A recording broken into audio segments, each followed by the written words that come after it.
The studio looked calm, warm lights, familiar music, an easy night setup. But no one believed it would stay that way. Not with Donald Trump in here. Beneath the smiles was a tight, uneasy silence, the kind that warns a storm is already on its way. Trump talked about himself, about how great things are going, about how people never give him credit. Trump warmed up fast, tossing out little boasts, soaking in every laugh that landed. It felt like the start of a normal late-night bit, the kind where nothing sharp ever really happens. And then Fallon looked straight at Trump and said calmly, "Tonight, I don't need a punchline." He paused. "I need a straight answer." The words were plain, almost boring, which made them dangerous. The laughter died instantly. Trump blinked, smiled again, but this time the smile was thinner, tighter. Trump chuckled and waved it off like Fallon had just missed a cue. "Come on," he said, shaking his head. "You're a comedian. Don't play prosecutor." He said it lightly, but there was a sharp edge under it. It wasn't a joke. It was a warning, a reminder of who was supposed to have power in the room. He leaned forward a bit, eyebrows raised like he was daring Fallon to push it further. Fallon didn't flinch. "I'm not prosecuting anything," he replied. "I'm asking." Trump scoffed. "You always ask loaded questions," he snapped back. "That's how you guys do it. Smile, joke, then twist things."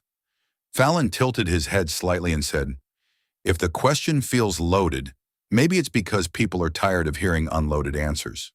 A few people in the crowd let out nervous laughs, then stopped when they realized Fallon wasn't done. Fallon shifted gears and guided Trump into familiar territory. "You talk a lot about transparency," he said, "about family, about honor, about doing things the right way." Trump jumped on it immediately. "Absolutely," he said. "No one's been more open than me. I've been attacked more than anyone, and I still stand there and take it. Family means everything to me. People know that." He smiled like he just scored a point. "That's good," Fallon said. "Just 2 words." He nodded slowly, like he was agreeing. Trump relaxed, just a fraction. Then Fallon continued, "Because if that's true, then clarity shouldn't bother you." Trump's smile froze. Fallon leaned forward, elbows on the desk, voice still calm but sharper now. "So let's talk about transparency," he said, "but not the kind where you control the story, the kind where you answer without spinning." Trump's posture changed. He straightened up, jaw tightening. "I answer plenty," he shot back. "The media just doesn't like the answers." Fallon fired back without raising his voice. "No," he said, "you like questions you can dance around. Tonight isn't that." Trump laughed again, louder this time, but it sounded forced. "This is ridiculous," he said. "You're trying to trap me." Fallon didn't blink. "If the truth feels like a trap," he said, "that's not my doing." The air in the studio went heavy. No applause, no music. Just 2 men staring at each other across a desk, both refusing to give ground. Trump shook his head and muttered, "Unbelievable," under his breath. Fallon answered immediately, "That's what people say when they hear your explanations." That line landed hard. The crowd is collectively silent. And then Fallon reached down slowly and slid the album onto the desk, letting it sit there for a second before touching it. From the outside, it looked harmless, almost boring, like something pulled from a filing cabinet instead of a joke setup. Trump glanced at it and smirked. "What's this supposed to be?" he asked, already laughing, already signaling to the crowd that this was nothing. Fallon didn't smile back. He opened the album, and the energy in the room dropped instantly. These weren't personal photos or cheap gags. They were screenshots, headlines, frozen tweets, interview quotes, public schedules. Clean, factual, unmistakable. Everything was familiar, but seeing it laid out in sequence made it feel dangerous. Fallon turned the pages slowly, like he wanted everyone to keep up. "None of this is secret," he said calmly. "You said all of this. You posted all of this. You stood by all of this." Trump leaned forward now, scanning the pages, his grin tightening. Fallon tapped one page. "Here in March, you said one thing, clear, direct." He flipped the page. "Then in April, you signed the opposite." Trump shook his head sharply. "That's not what happened," he snapped. Fallon didn't argue. "That's your quote," he replied, "and that's your signature." The tension climbed fast. Fallon turned another page. Then you told the public you had nothing to do with it, he said. No involvement. No contact. He paused and pointed to a date circled in red. 2 days later, this meeting. Trump laughed louder now, but it sounded forced. You're reaching, he said. That's a coincidence. Fallon looked up for the first time in a while. You have a lot of coincidences, he said. They just keep landing on calendars. A ripple of uneasy noise moved through the audience, then died out as Fallon kept going. He slowed down before the next section, letting the pressure build. You talk about discipline, Fallon said. Rules, accountability, no exceptions. He turned the page. Except when it's someone close to you. Trump's face hardened. That's a flat-out lie, he fired back. You're smearing people. Fallon didn't raise his voice. I'm quoting timelines, he said. You punish critics fast, but when it's your inner circle, suddenly it's complicated. Trump slapped his hand lightly on the desk. You're twisting this, he said. You're doing what the media always does. Fallon closed the album halfway and leaned back just enough to make the moment breathe. I don't need rumors to make this uncomfortable, he said quietly. I don't need gossip. I don't even need opinions. He looked straight at Trump. I just need your words. Trump shook his head, visibly irritated. This is a setup, he said. You're cutting clips, rearranging things. Fallon answered immediately. No, he said. Rearranging is what you do after the fact. He tapped the album once more. This is your record, before you tried to explain it away. The room was completely silent now. No applause, no laughter. Just the weight of a story Trump had told over years being read back to him in order, with nowhere to hide between the pages. Trump snapped forward in his chair, the casual mask completely gone now. His voice dropped, slower and heavier, the kind of tone people use when they want to remind you who they are. You know I can end careers, he said flatly. I've done it before. I could make you disappear from television. The audience stiffened. This wasn't banter anymore. This wasn't even an argument. It was raw power being flexed in real time. Fallon didn't raise his voice or look away. He just met Trump's stare and said, calm and unmistakable, "You're forgetting something. We're live." The room froze because suddenly Trump's threat wasn't private. It was evidence. Trump laughed, but it came out sharp and bitter. You think that protects you? He shot back. People will forget this by tomorrow. Fallon shook his head slowly. They won't, he said. They never do when the mask slips. Trump bristled. You crossed a line bringing my family into this, he snapped. Fallon cut him off immediately. No, he said firmly. You crossed that line the moment you used family language to defend public decisions. That landed hard because Fallon wasn't chasing scandal anymore. He was reframing the fight. Fallon leaned in, voice steady but cutting. The public doesn't need your private life, he said. They don't need gossip. They don't need rumors. He paused, then hit the core. They need to know who's making the calls and who's cashing in. Trump scoffed loudly. There it is, he said. The corruption angle. Same old garbage. Fallon didn't blink. No accusations, he replied. Just patterns. He ticked them off cleanly. Donations that spike, access that follows, meetings that just happen before decisions get signed, people with no qualifications landing powerful roles. Trump interrupted, voice rising. That's how Washington works. Fallon fired back instantly. Then explain why it always works in the same direction. Trump's jaw tightened as Fallon kept pressing, not louder, just sharper. If it's clean, say it's clean, Fallon said. Say why this donor got access. Say why this ally got protected. Say why rules apply to critics but bend for insiders. Trump shook his head aggressively. You're twisting everything, he said. You're doing character assassination. Fallon leaned back slightly and said, No. Character assassination is when you lie about someone. I'm reading the receipts and asking why they line up. The audience sat in dead silence, every word landing heavier than the last. Then Fallon delivered the line that shut the room down completely. You can call me a comedian, he said. You can mock me, threaten me, dismiss me. He locked eyes with Trump. But you don't get to call public records a joke. Trump didn't respond right away. His chest rose and fell. His hands clenched against the chair. For a few long seconds, it looked like he was deciding whether to explode or walk out. Finally, he snapped, loud and angry, "Enough!" But by then, it was too late. The damage wasn't in what Fallon accused him of. It was in how hard Trump fought to stop the questions. Fallon shifted back in his chair and lowered his voice. Not softer in volume, but calmer in intent. "Let me ask you something," he said, holding Trump's gaze. "Are you angry because I'm asking the question, or because you know the audience understands it?" He didn't press, didn't repeat it, didn't explain what he meant. He just let the question hang there, heavy and uncomfortable. It wasn't an attack anymore. It was a mirror.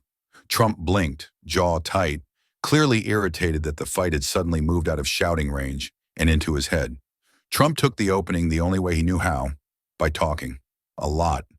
He launched into policy wins, numbers, deals, achievements, listing them fast and confidently, like bullet points from a rally speech. Jobs created, borders secured, enemies weakened, critics silenced. His voice grew steadier as he spoke, louder too, as if volume alone could rebuild momentum. He leaned forward, hands moving now, selling himself to the room, trying to pull the audience back onto familiar ground where applause usually followed. This was his comfort zone, and you could feel him trying to drag the conversation there by force. Fallon didn't interrupt. That was the move. He sat still, hands folded, eyes fixed on Trump, giving him all the space in the world. The silence between Trump's sentences stretched just long enough to make each claim sit there alone. With no jokes, no pushback, Trump kept talking, filling the gaps, adding details that didn't need to be added. Each extra sentence made the pitch feel more desperate, less controlled. The tension didn't come from yelling anymore. It came from the quiet, from the realization that Fallon wasn't losing control at all. He was letting Trump talk himself into it. Fallon waited until Trump finally paused for air, then leaned forward just enough to signal a shift. His voice stayed calm, almost conversational, but the edge was sharper now. "If you're as strong as you say you are," he said, "then a simple question shouldn't scare you." He didn't rush it. "Would you be willing to make this transparent?" Another beat. "Would you explain this decision clearly?" One more pause. "And would you commit right now to changing it if the public doesn't buy the explanation?" It wasn't an ambush. It was a test, and everyone in the room could feel it. Trump bristled immediately. "That's politics," he snapped. "You're trying to trap me into a headline." He shook his head, waving Fallon off like an annoyance. "This is what you people do. You pretend it's about answers, but it's really about attacking." Fallon didn't argue the framing. He corrected it. "No," he said evenly. "This is what voters ask when no one else will." Trump laughed, but there was no humor in it. "You're playing games," he said. Fallon answered without missing a beat. "I'm asking for clarity. If that feels like a game, that's not on me." Fallon let the room breathe before going softer, more personal. He gestured toward the audience. "People out there aren't stupid," he said.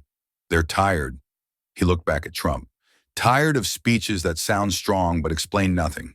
Tired of feeling like they're watching a magic trick? Look over here while the real move happens somewhere else." The crowd stayed silent, listening. "They don't want perfection," Fallon continued. "They want honesty, even when it's uncomfortable." Trump shifted in his seat, clearly irritated by the change in tone. He tried to jump back in, but Fallon gently held the floor. "This isn't about winning tonight," Fallon said. "It's about whether you can answer without deflecting." He let that settle, then leaned back, giving Trump space again. Trump lost control in a way that couldn't be walked back. He leaned forward hard, face tight, voice suddenly sharp and loud enough to cut through the studio. "Stop recording," he barked, jabbing a finger toward the cameras. "This is a trap. Cut it right now." His eyes flicked past Fallon toward the crew, like he expected someone to step in and save him. You could hear the panic underneath the anger, the realization that this wasn't playing out on his terms anymore. Fallon didn't flinch. He didn't even raise his voice. "You can ask for that," he said evenly, "but you can't erase what the country just heard." That sentence landed heavy because it stripped Trump of the one thing he always relied on: control of the narrative. Trump snapped back instantly, louder now, trying to bully the moment into submission. "This is a cheap setup," he said. You're a clown pretending to be serious. Fallon nodded once, slowly, like he'd expected it. Call me whatever you want, he replied. It doesn't change the record, Trump scoffed. You think this hurts me? Fallon leaned in just enough to tighten the air. It already has, he said. Not because of what I said, because of how hard you're trying to shut it down. The crowd stayed silent. Watching a man used to dominating rooms realize this one wasn't moving for him. Then Fallon delivered the final blow, clean and unmistakable.